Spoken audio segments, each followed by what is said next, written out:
A very good morning to you and welcome to Morning Express. My name is Trix Ngada. Today on the show, as usual, we take a look at what's making headlines both locally and internationally. And local politics is taking center stage across board. Internationally, of course, the coronavirus, the vaccine, all the variants that are being discovered across various nations are taking center stage. We shall be looking into that and much more. But of course, there is more. Well, it's right, you said there's more coming from a busy weekend, an action-packed weekend, from the Sagana meeting to the passing of batons to the promises of I owe you, you don't owe me. There's so much to talk about. And it's not just about the Mount Kenya region.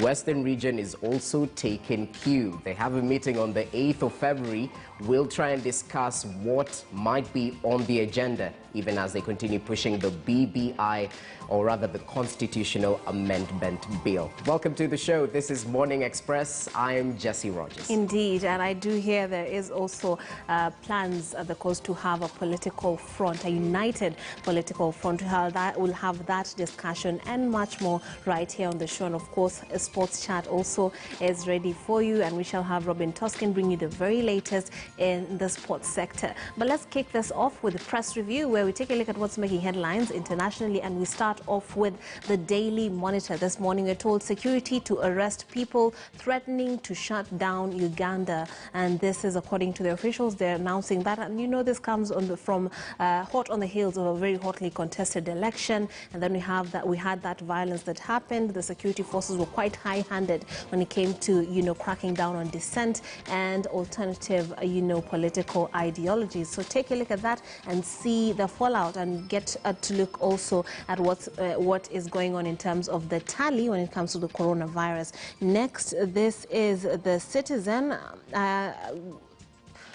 You can see it right there on your screen. They give us a very latest of happenings from Tanzania, and the main story this morning is what next for Tanzania LNG after Equinor cuts the annual balance sheet value. So they're telling us more about what's happening in the energy sector in the country. Take a look at that and figure out what's happening in Tanzania and get yourself informed. Next, we have this is the Rwanda Today, telling us what's happening in Rwanda. Nyamirambo, land of contracts, sets its own pace, telling us what's happening in terms of land acquisition in Rwanda. Take a look at that, get to learn more on what's happening in terms of local politics. And of course, they have that tally there. The curious one is always Tanzania, that is always at 509 since April last year. Then we have the East African, telling us South Sudan set the clock backwards as far as it goes with their conflict resolution and all that. Take a look at that and find out more. Also, what WHO is recommending as far as HIV is concerned. A similar story is in one of our dailies, telling us that a new jab, a new medication has been given the nod. And if you are interested in that and the very latest as far as health news is concerned, take a look at the East African, learn more about what is making headlines locally and internationally. Let's move on. This here is the CNN website. They're giving us an overview of what's happening across the world, and from Africa to Europe. Get to look at the CNN and find out what's making headlines. Far from that, let's take a look at what's happening locally, and we're told about a pension shocker for civil servants on the Daily Nation. On the front page of the Standard, we're told about fight for the youth. That has to do with politics. Joining me is former legislator Arthur Odera. Welcome to the studio, Honorable Odera. Thank you. How is your Monday coming along? Going well so far, thank you. Okay, now let's get into it and take a look at what's making headlines. Let's start off with this. This will be part of our major discussion, but we can touch on it. It says, fight for the youth, staking a claim. Now they say top leaders burn the midnight oil to win the minds and souls of the youth, a critical mass in electioneering. Now Uhuru and Raila separately meet youth leaders at Sagana State Lodge in Vihiga, Western Kenya, where they drummed up support for the BBI and countered the hustler narrative spearheaded by the Deputy President William Ruto. Nothing new from that particular excerpt, but Honorable Odera, how do you see this panning out? I think it's great for the nation, it's great for the future of the country. It's also a testament to being true to the future of Kenya that there's a focus on the youth. However, I think that a focus on the youth, the true focus on the youth that will have impact for generations to come, has to be about the agenda rather than the symbolism of wanting people in positions.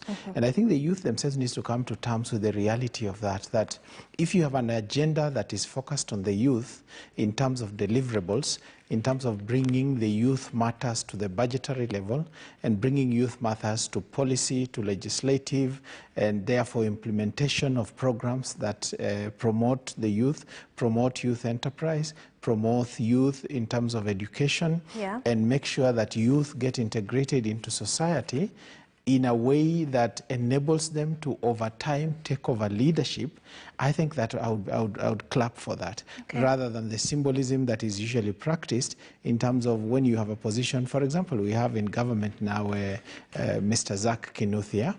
If the policies in the Ministry of Education are not youth-oriented, he will not be able to do very much. All right. And when it comes to the approach that is being taken, even as you say, some of the policies, if they're shifted, they would actually help young people. But do you think young people, as far as democracy is concerned, have matured to a level where they can look at actual ideology as opposed to popular, movements, such as the hustler movement, as or the appeal to tribe and your place of origin? Are we there yet?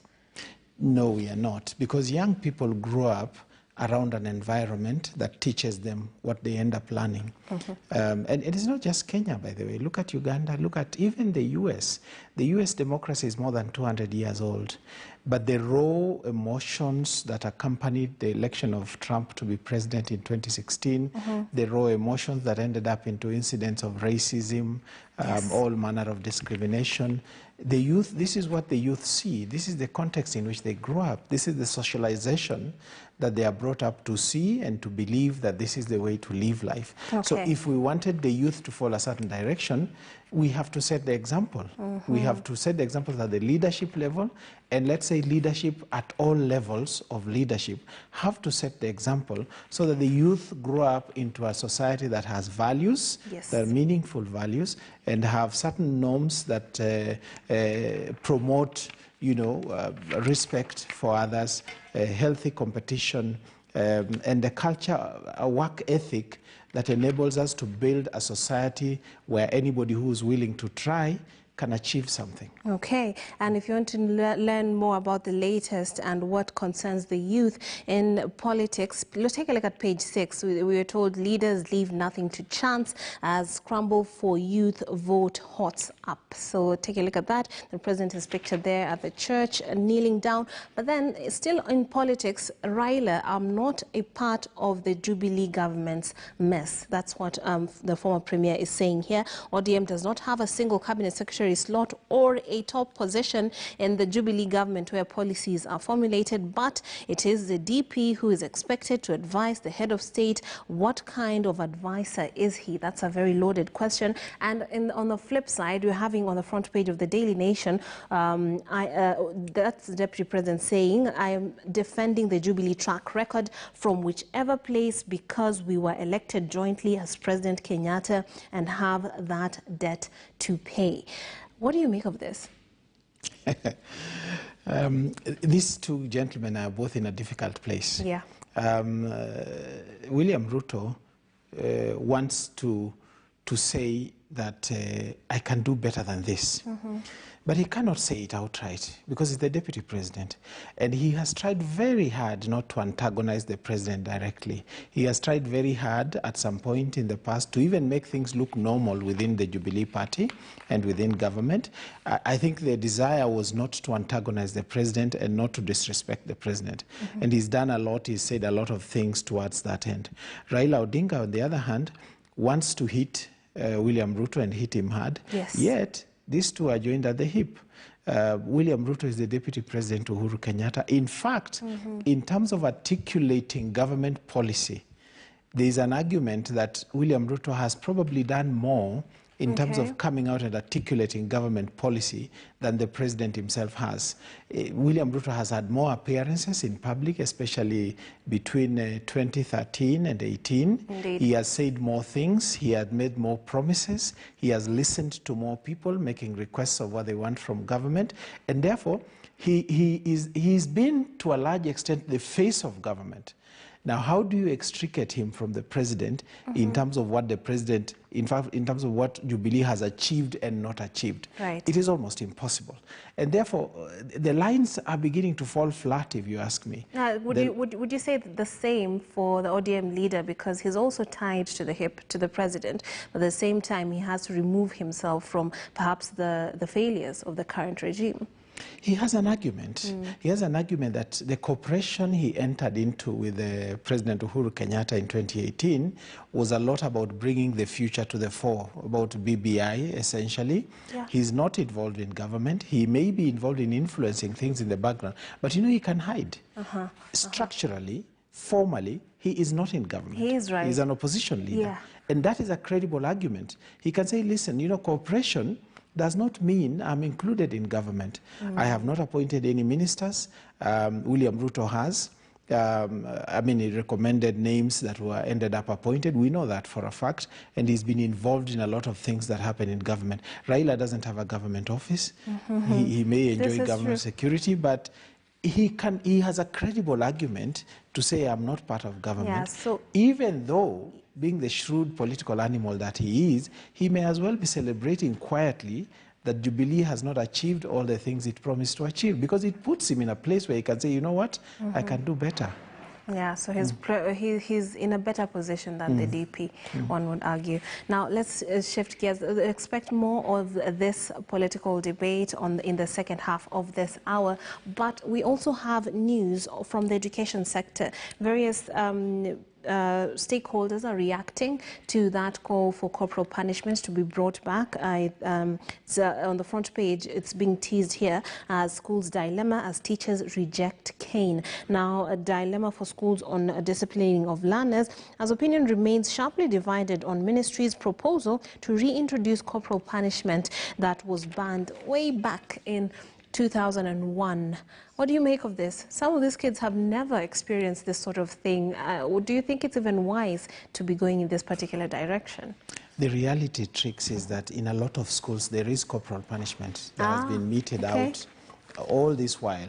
Well, it was illegal, actually. Yes. But in many, many schools, I've had to deal as a board chairman, I've had to deal with cases of corporal punishment that went wrong. Yeah. You know, a teacher set out to, and in most cases, you have to be fair, in most cases, teachers just want to, you know, just administer some form of punishment that deters students or pupils from doing something. And it's both in private schools and public schools. It's not exclusive to public schools. Yeah. And I think, personally, that a certain level of corporal punishment is a deterrent.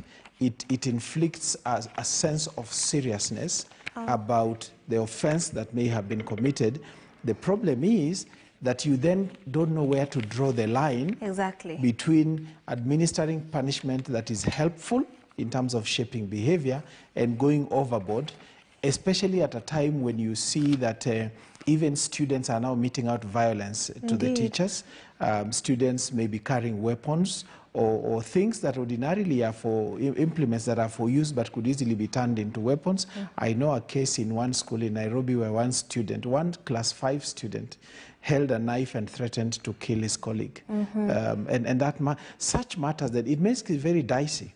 My thinking then is that in the circumstances in which we are, we should have more stringent sanctions regarding admission and expulsion from schools. Right. We should have a deeper involvement of parents in terms of dealing with disciplinary matters in schools in conjunction with the teachers. But I don't think corporal punishment should be reintroduced at this point. Even though it goes on, But those who do it know that it's illegal, yeah. and I think that must be a safeguard that we should keep. And there's a level of restraint. There was talk about having a standardized cane and what have you, but even psychologists have gone out to weigh in on the efficacy of this type of you know, punishment, because these children are coming from various backgrounds, and who knows what is happening even behind those closed doors. So it's a debate that is ongoing, and shall keep you updated on it as far as press review is going, as far as press review is concerned.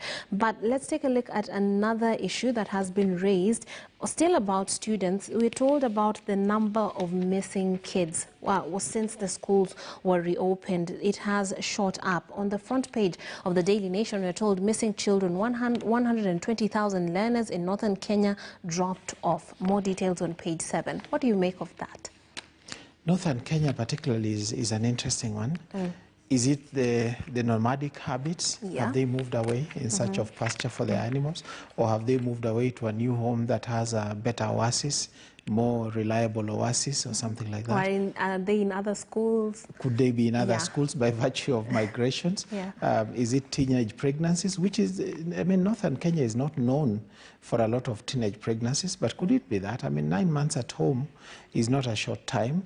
Could it be labor and the economic difficulties that are forcing these children to go and earn a living to support their parents? Could it be opportunities in the environment that provide them something they think they can? And you know, growth is an interesting thing, because at what point does a student feel that now I can take care of myself, I can have an income of my own, and therefore I need not go to school, let me pursue this different path?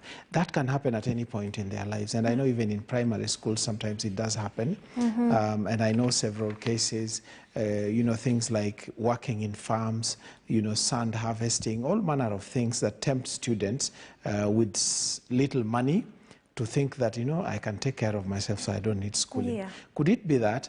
Or could it be that sometimes when you try something new, you might think differently? The Chinese say, you know, you can think yourself into a new way of working, or work yourself into a new way of thinking. Could they have worked themselves into a new way of thinking that now you're thinking, well, maybe I don't need school after all. I can live a different life. Absolutely. And of course, you've pointed out that early pregnancies are not typical of the North, but then early marriages are quite typical of these areas. So that could be another possibilities. If you want to know what's happening and what's cooking in the North as far as the children are concerned, take a look at the papers. But on page, I'd like to draw your attention to back to politics. On page 12 of the Standard, we're told the big task of creating a united coast political base. Voters from the region have an opportunity to chart their future by choosing a leader from their area to represent their aspirations. But this comes also on the heels of another declaration by Mombasa Governor Hassan Ali Joho, who said he has, Raila Odinga has enjoyed his support for long, and it's now time for him to actually be on the receiving end of that kind of support, because he wants to run for presidency under the ODM banner. What do you make of this? Could it be wanting the moon but going for the sun? I don't know. But I think that having a regional party for the coast or for any other region is not necessarily a bad thing. And as a matter of fact, it doesn't stop him from supporting Raila Odinga if he chooses to, under the banner of his party. But I think that, you know, if you remember the Mombasa Republican Council and all manner of fairly militant groups that have grown up in the coast. I remember the Likoni incident where people raided a police. There's a lot of quiet dissatisfaction at the coast, and it's been brewing for ages. The land problem that there has been there, and a lot of other things. Now with the new Naivasha inland port having taken away a lot of value and a lot of employment from Mombasa especially, and the coast generally, there will be a lot of issues that the coast has to articulate and has to deal with, and the leaders there have a lot of explaining to do to their people. So maybe this party is a method of the leaders finding a way of bringing those issues to the table. It's also a way for certain leaders to reinvent themselves and find space in the new dispensation we expect to happen beyond 2022. And either way, I think that the reality in Kenyan politics is that mobilization is done at the local level, and then you find your way to the negotiation table, and you bring your voice to that negotiation table. So Coast needs to find that. I think it's good for the Coast that they find a voice to articulate their issues, they find a voice to come to the negotiating table, and therefore, in that way, they can draw value from the national table and bring it back to the people of the Coast. Yeah, hopefully that works out for that voting bloc. And let's take a look at, before we run out of time, let's take a look at what's happening in the corridors of justice. And we do know what's happened with Philomena Mwilu and the orders that have been given barring her from standing in certain offices. But then we're having an article that furthers this story. We're told Mwilu ousted judges, step aside, ruling comes back to haunt them. And this has to do with that. What do you make of this? And do you think there are other agendas at play? There could as well be. I mean, remember that 2017 taught politicians some tough lessons when the election of President Uhuru Kenyatta was nullified by the Supreme Court. Right. And look, there is now 3 slots that are vacant in the Supreme Court. 2 judges have retired. The Chief Justice has retired. So essentially there are 3 slots in the Supreme Court which will have to be filled, and shrewd politicians will be seeking to fill them with an eye on any dispute that may arise in 2022. That's just the reality of politics.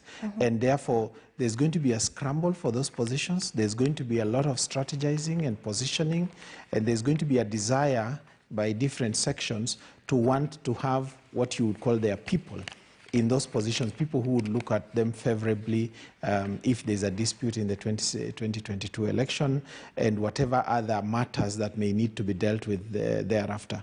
So I think the deputy CJ, who's supposed to be now the acting CJ, finds herself in a very difficult position because she was generally viewed to be anti-Jubilee.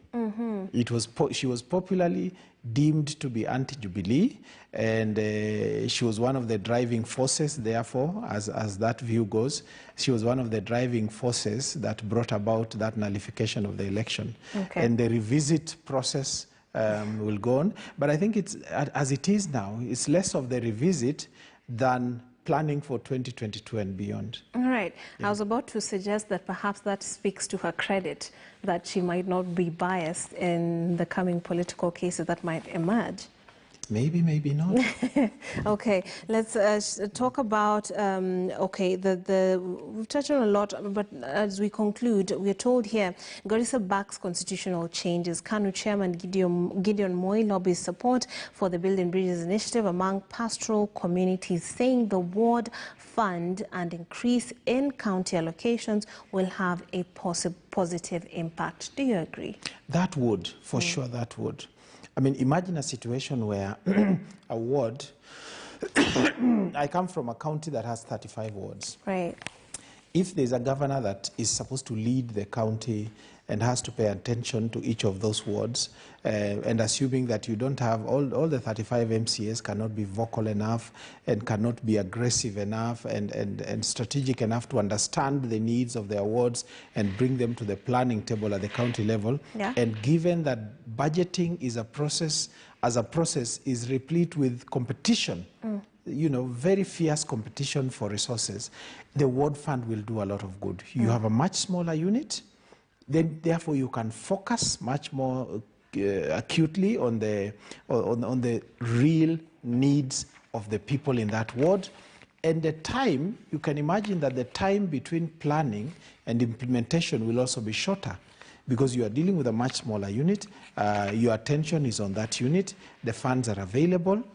Whatever method it is of devolving those funds to the ward level, I hope it will be a method that enables the committee, whichever committee will be responsible for development in that ward, to move quickly between planning and implementation of projects. Yeah, and I would imagine that it is a way of them to address unique problems uniquely, as opposed to a blanket Indeed. solutions. Absolutely. Okay, now let's take a look at a story. We're told about what's happening in the lakeside. New weed poses threat on Lake Victoria's shore. Aquatic plant that is now stubborn was first spotted in Sori Beach on December 31st and has since spread through, to other beaches, hence making fishing a nightmare. What do you make of this, given that we haven't even finished dealing with the hyacinth problem? Sad story. Sad story. And one would expect a fierce, concerted effort from government and other semi-autonomous government agencies to deal decisively with it, because you see, fishing in those parts of the world